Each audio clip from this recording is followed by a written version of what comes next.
we have our morning keynote speaker. And if we could get everybody in their seats, you're going to want to hear Tom Waters.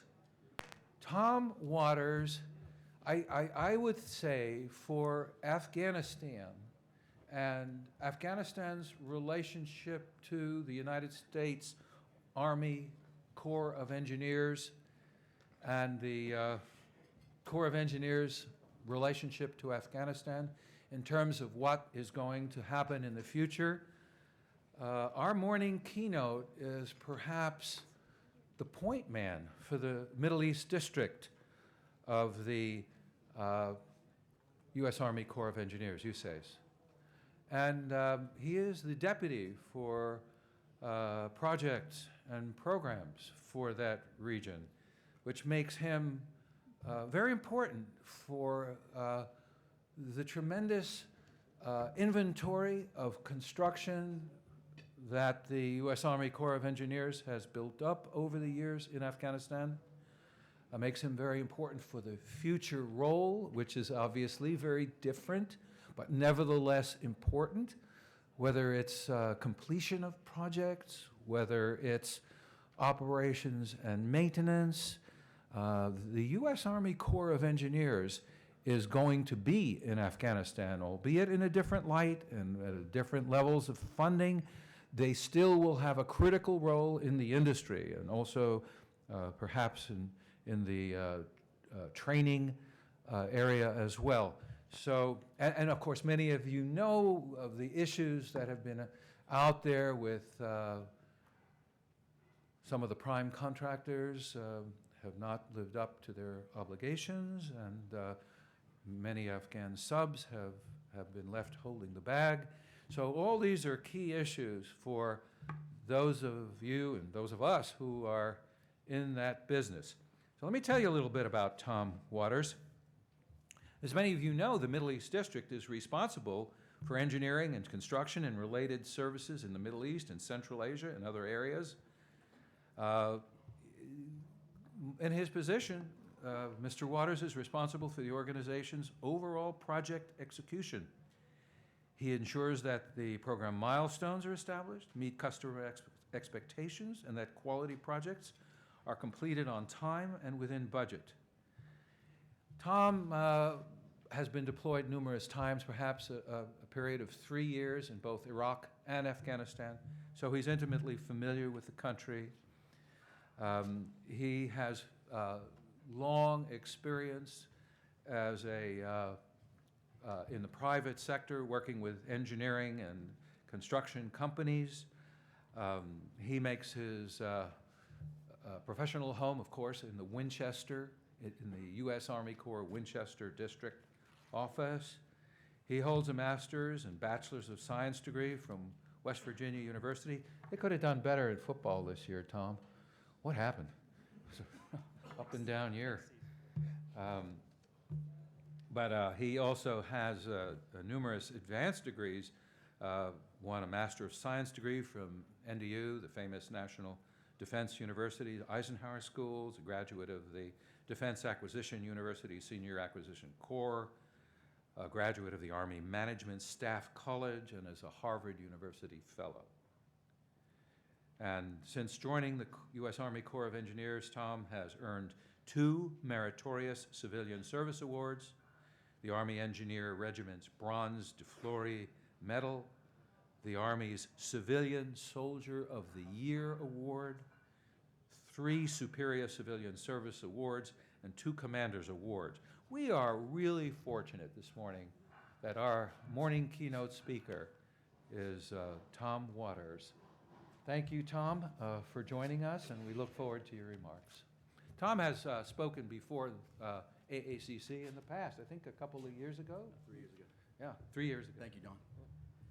I don't know what there's left to say after that introduction. I don't think you were supposed to read the whole thing, Don. I didn't. It was twice as long. So you'll see my slide, USAID. I am with the U.S. Army Corps of Engineers.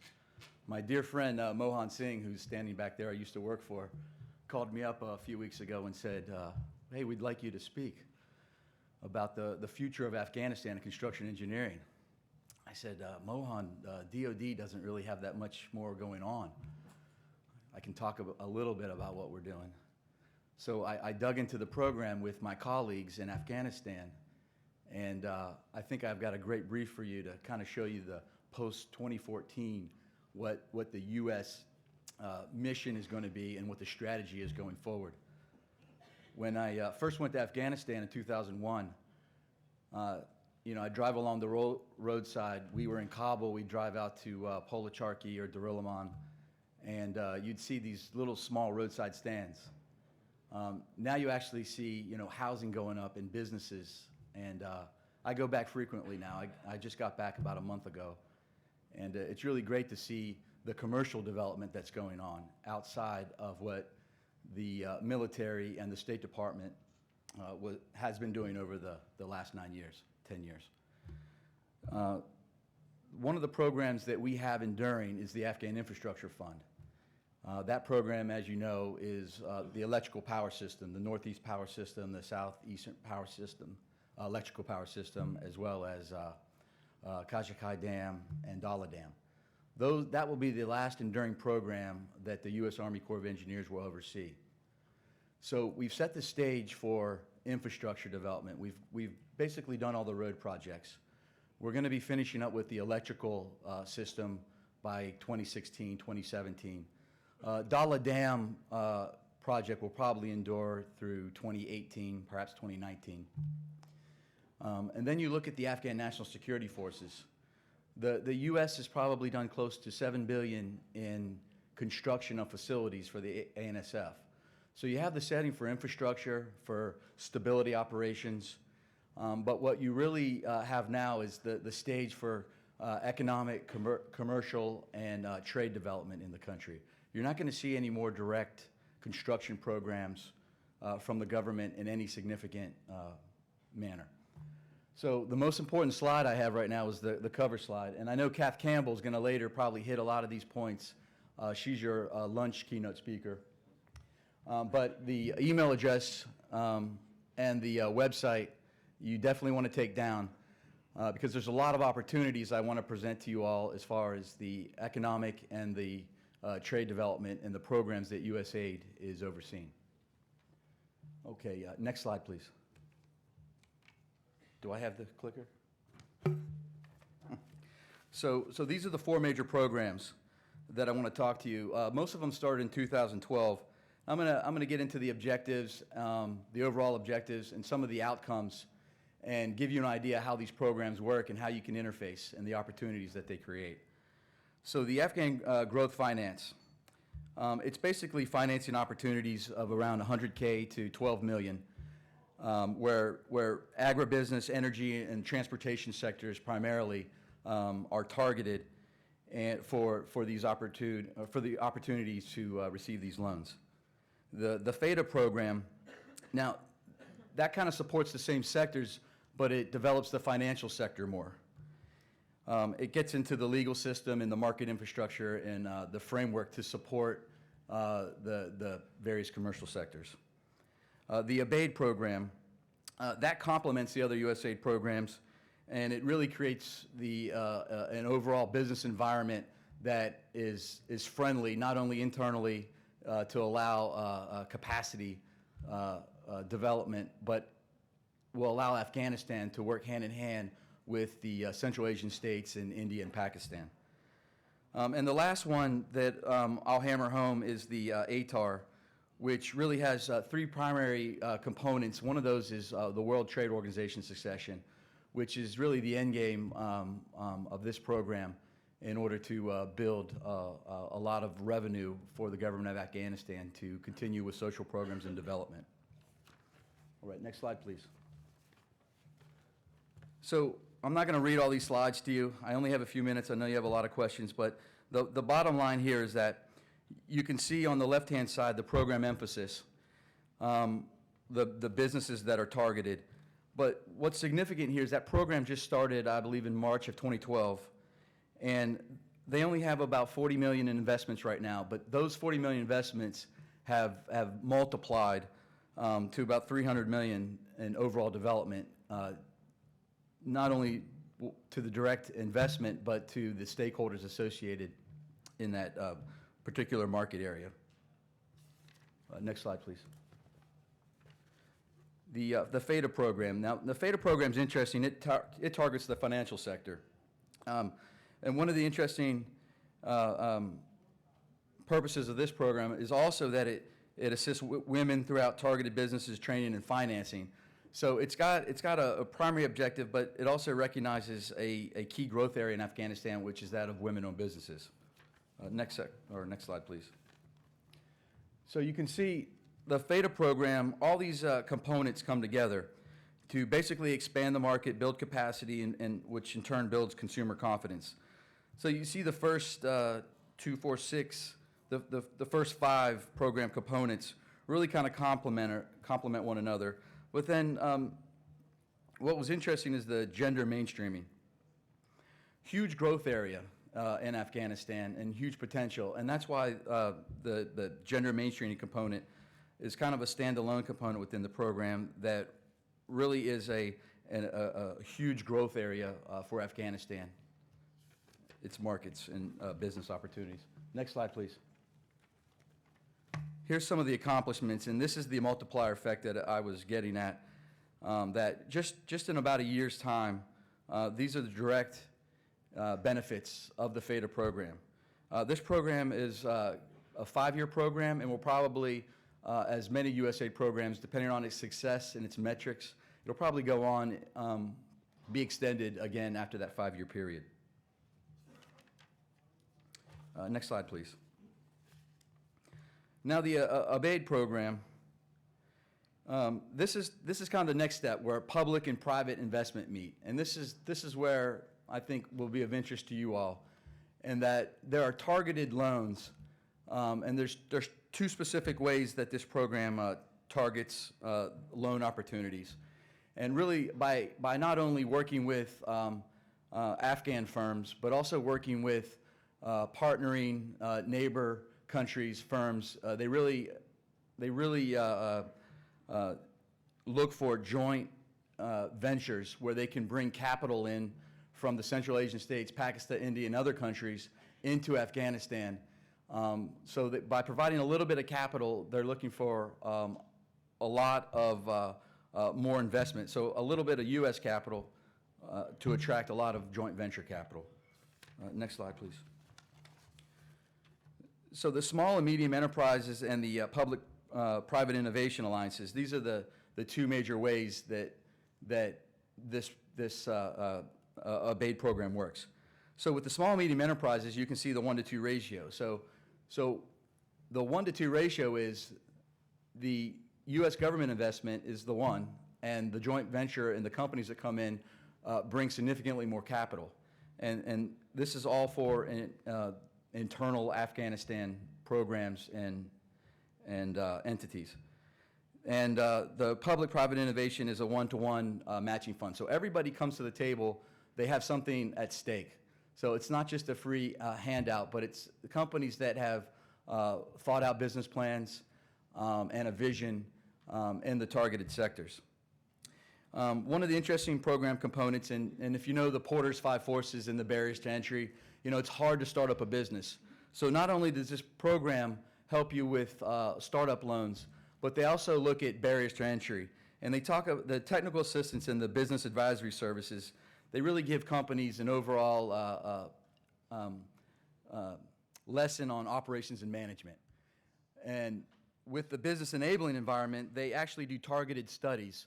So when you come to them with a proposal, they'll actually help you with a business plan and let you know, what are the impediments to starting this business? What are the 5 forces that are opposing against you, and how do you overcome those? So it's really a comprehensive program that not only do they give you the startup funds, but they actually give you the technical wherewithal to actually take your vision into fruition. All right, next slide, please. All right, and again, this is just the overall results so far of the program. And again, you see the multiplier effect, what could be, of the 365 public-private alliances, the 41 innovation public-private alliances, and the jobs that have been created. The increase in sales, and this is basic macroeconomics that you can look at on a small scale and see that this program is doing a lot of good. And if you look at the output of these programs, just imagine what businesses are being created, what infrastructure is going to be required to be developed as these startup businesses grow. Next slide, please. Now, I've saved the best for last because this is a really exciting program, and it's gotten a lot of traction. And the Afghan Trade and Revenue Program is really what USAID is putting a lot of their capital resources into. And you can see there's just three basic components: the World Trade Accession, the Regional Trade Integration, and the revenue generation for the government. Now, why is this important?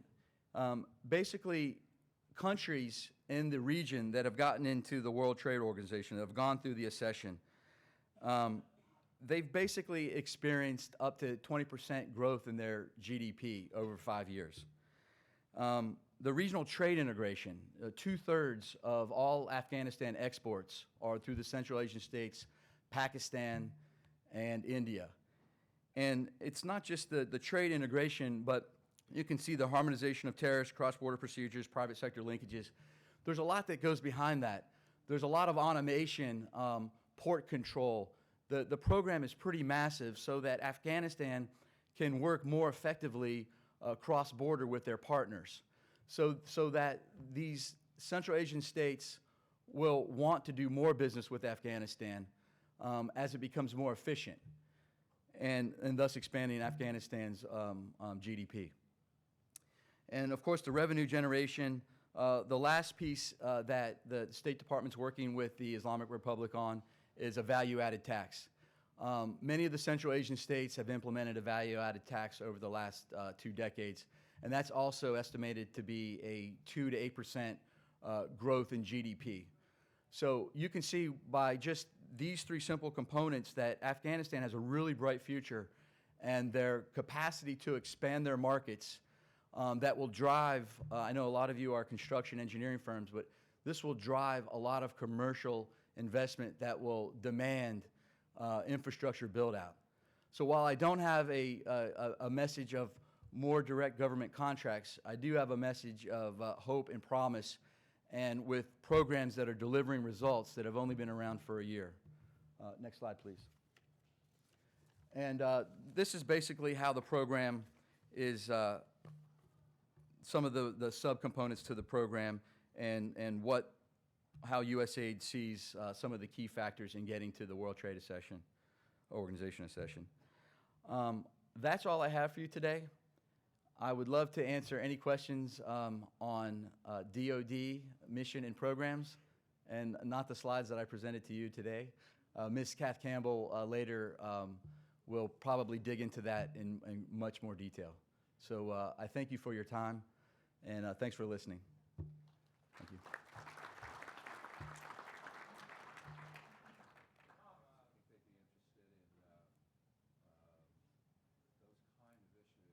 Sure. Status of the USAID in Afghanistan, the kind of office that you envision. Sure. Very interesting. Yeah. Okay, so Mr. Ritter was asking this overall status of USAID in Afghanistan. Right now we had 2 districts in Afghanistan, and we're going down to 1 district. A district is run by a colonel, the commander. We're in the process of transitioning from the one Enduring district back to the district that I work in Winchester, Virginia. My district actually oversees all of the work in the Middle East and the Central Asian states. And by October of next year, we will assume command of the remaining element in Afghanistan. So we intend to have a long-term presence. Just as in Iraq, when the U.S. military mission shut down, most of the military packed up and left. The State Department, USAID moved in, but the Army Corps never left. We fully intend to be working in Afghanistan for at least the next 10 years and hopefully longer. That is largely based on the program that we have. A couple of the enduring programs that I see where we're enabling the Afghan government and the Afghan infrastructure is foreign military sales. We actually have 2 projects right now that we're building a national contracting facility for the Afghanistan government with seven regional contracting offices spread out throughout the country. These facilities will, in part, enable the Afghan government to begin the award of their own contracts. So there's a mechanism in place and there's a program in place to enable the Afghan government to actually collect this revenue and then develop infrastructures on their own. And those projects will be done by the end of next year.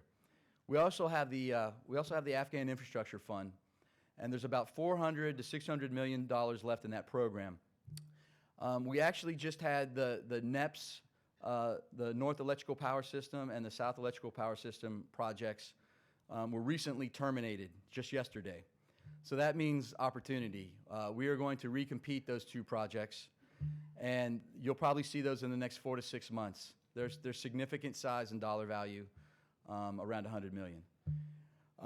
We also have the Dala Dam project that's valued closer to $200 million. We're working on, it's a full design, it's an 8-meter embankment raise, and that's going to be close to a 4-year project. And there's no way we're going to be able to do that project unless we have a strong Afghanistan firm and potentially joint venture alliance with another firm to get that done. You know, security in that area is going to be a challenge, and that is a massive undertaking, and we're certainly going to need good, solid Afghan partners. Yeah, and I understand there's a problem with subcontractor payments as well. My district actually has a cell that does all of the contract administration, negotiations, and settlements. While I can't promise you anything direct, what I can tell you is that if you send your information to me, I wish I had somebody else's email address up there. I'll give you mine. And you can provide your information to me. I have a cell that works on that. And the best I can do for you is that you tell me your story. We will make that part of our negotiations, and we will ensure that we do not pay the prime contractor money that we find is owed to another company without ensuring that that money gets to you. It's a lengthy process. If we started working on one today, it's 6 months, but we have about 200 in the pipeline. So you can understand that it's going to take time to work through that process. So my email address is Thomas, Thomas, .k, .waters, WATERS, at USACE, USACE, .army, .mil. Don't get upset if I don't work with you directly. I have a team that I'll send you to, and I'll make sure that you get a response within 2 to 3 days. I would love if you worked through Yassine and yeah, I would appreciate that if you could collect them so we could look at them in the magnitude. And sir, back there.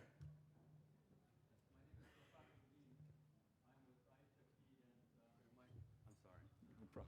No problem. Thank you so much for your presentation. Rafat Ludin, IHFD. As I said, we are working on the Kabul New City project, and I had a keynote speech yesterday about that. And we are right now working on the designs for the project, about 13,000 housing units and about 3.3 million square meters of commercial space over the next 6 years, and we hope to be a major contributor in the overall Kabul New City. About $8 billion and $80 billion in investment over the next 20 years. Now, we are very thankful to Army Corps of Engineers for being able to, over the last 10 years, increase the capacity of a lot of good Afghan construction companies. And those construction companies have learned over the past 10 years how to maintain safety on the project side, how to maintain quality control systems, how to ensure that projects are delivered on time, on budget. However, they're also used to very high margins and working under certain conditions that will make it very difficult for them to transition into a commercial environment. Clearly construction companies, Afghan construction companies have been used to unit prices of about $650, $750 per square meter of construction. When you move to commercial sector, that price goes down to $300, $350, $250, $400 range. And there will be a very significant need for transitioning into the commercial sector. Now, the stopping of Army Corps projects is fairly abrupt.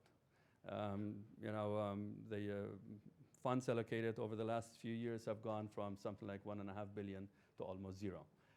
And that is going to create a lot of havoc in the construction sector, as you well know. Is the Army Corps of Engineers doing anything to facilitate a transition of Afghan companies from Army Corps of Engineer type of projects to commercial sector projects?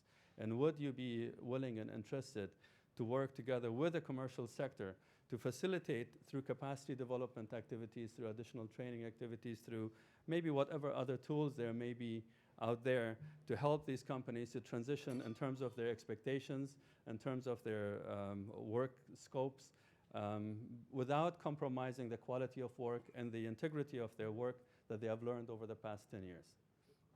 That's a great question. Oh, thank you. Wow. The short answer is yes. The short answer is yes. Now, the Army Corps of Engineers is unlike many other government entities in that we're project funded. So we have organizations that come to us, such as the CSTICA or USAID, and says, we have a project for you to complete. And that's how we get paid. We're much like a business in the government. We have to be very competitive, and we have to right-size our organization based on the work. We're just like a construction company in that respect. So you can contact me directly. The best I can promise is that I will work with my USAID counterparts in the Joint Programs and Integration Office that's in US4A, as well as USAID. And I think that's an excellent initiative. And that would be a targeted business opportunity that I think one of these various programs that USAID has can support. I think it's worthy too. And I'd also like to work with you, Shane, on that, because I think that's something when we used to partner, that was very effective. So I think you made a very good point in that let's talk more and see what we can do. I can't promise to do capacity development when that's USAID's mission, but I can ask them and let them know there's a need, and I can continue the dialogue. So I thank you for raising that, and I hope you do follow up with me on that, because I will certainly connect the linkages downrange in Afghanistan to see what we can do to help you. Thank you. Sir. Yeah, so I got you so far. all right, yeah.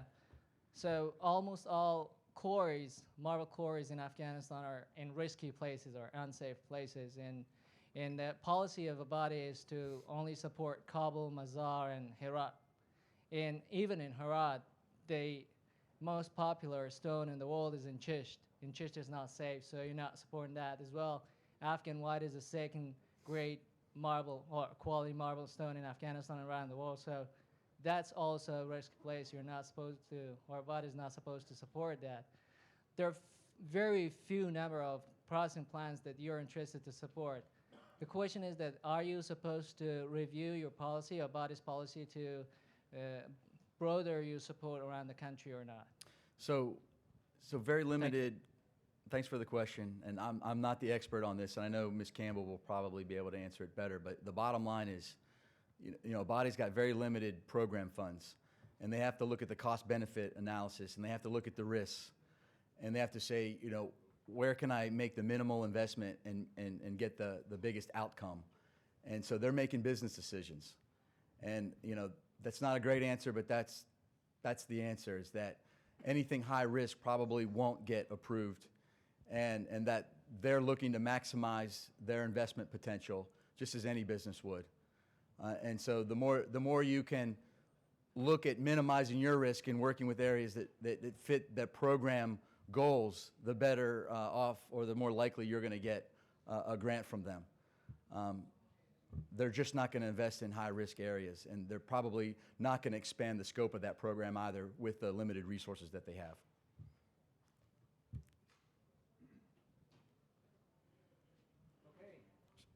Hey, thank you all very much. I appreciate your time. Thanks. Tom, thank you so much. The good news about Tom, I know he spoke a lot about USAID, but he really is the point man for all of us when it comes to the future of U.S. Army Corps of Engineers.